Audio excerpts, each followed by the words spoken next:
Bonsoir les amis, fratelli bianconeri, bienvenue dans cette nouvelle vidéo. Juve Udinese 2-0. Pardon. Quelle tension tout le match, quelle tension. Franchement, jusqu'au but qui libère un peu la Juve, le but de Nico Gonzalez qui jusque-là, franchement, ne m'a pas plu.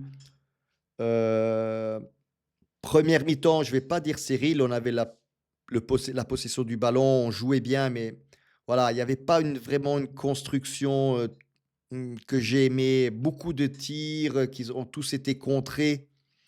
Un beau tir de la part de Conceição, et puis qui arrive sur le gardien et le gardien fait presque une boulette et il prend le poteau. Mais voilà, défensivement, on n'a rien risqué. Franchement, ce soir, la défense, que ce soit Vega en défense centrale, Kelly et Alberto Costa, très bien. Alberto Costa m'a beaucoup impressionné en première mi-temps. Donc, pour moi, la défense, vu l'urgence qu'on a, parfaite, sans erreur ce soir. Le milieu de terrain, aujourd'hui, oui, comme je l'ai dit, Nico Gonzalez, à part le but, ne m'a pas plu. Il manquait un Thuram et ça se voit au milieu de terrain. Quand Thuram n'est pas là, ça se voit. Il manque cette explosivité au milieu de terrain. Et aussi Colo. Colo, ce soir, vraiment pas en forme. J'ai l'impression qu'il n'est jamais rentré dans le match, il n'est jamais descendu sur le terrain. C'est l'impression qu'il me donne. Puis il y a eu les fameux changements parce que voilà, McKennie, je crois qu'il s'est blessé, donc bon, il reste qu'un match. Mais voilà, les changements ce soir, les remplacements ce soir, Tudor les a tous réussis, même Vlahovic pour Colo. Mais là, c'était pas difficile, hein, vu, comme j'ai dit, la prestation de Colo ce soir. Vlahovic qui met le 2-0.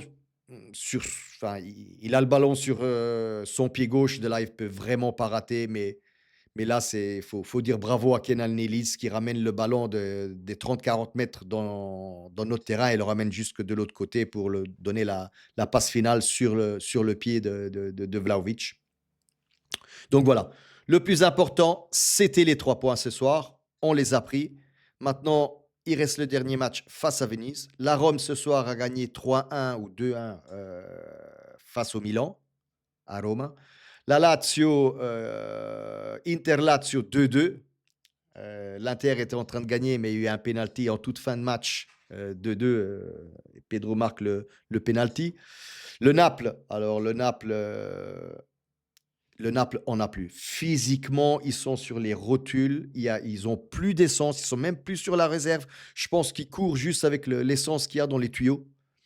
C'est vraiment. Je ne comprends pas avec. Pourtant, le Naples joue un match par semaine depuis l'élimination en Coupe d'Italie, c'est-à-dire depuis l'année dernière. Donc, je ne comprends pas comment ça se fait que physiquement, il n'y a plus de jus dans ces joueurs-là, à part Anguissa. C'est vrai aussi que Naples joue toujours avec les mêmes joueurs, les 11, 12, 13 joueurs. Donc, ça explique un peu pas mal de choses. Mais voilà, le plus important, c'est d'avoir pris les 3 points ce soir, que le dessin est toujours dans nos mains, c'est-à-dire il faut gagner face à Venise. Venise qui n'est toujours pas reléguée. Donc voilà, on verra tout ça dimanche prochain. Et j'espère franchement que ce sera, je veux dire, le match libératoire pour clôturer cette saison qui, après, voilà, je ferai un récap sur toute cette saison aussi. Demain, comme toujours, je ferai une analyse de ce match-là, hein. Je reviendrai un peu sur le match et peut-être aussi sur d'autres matchs, hein. Je vais voir. Comme toujours, commentez ici en bas, abonnez-vous et likez la vidéo. Ciao.